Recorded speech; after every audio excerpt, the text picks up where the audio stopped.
నేటి పునీతులు పునీత లాజరస్ గారు.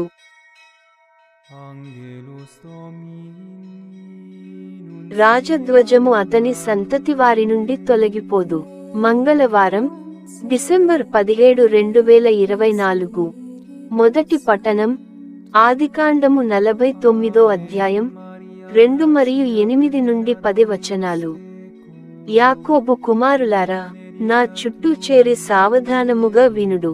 ఇశ్రాయేలైన ఈ తండ్రి మాటలు వినుడు. యూదా, నీ సోదరులు నిన్ను ప్రశంసింతురు. నీవు పగవారిని ఎదుర్కొని వారి మెడలు విరుతువు.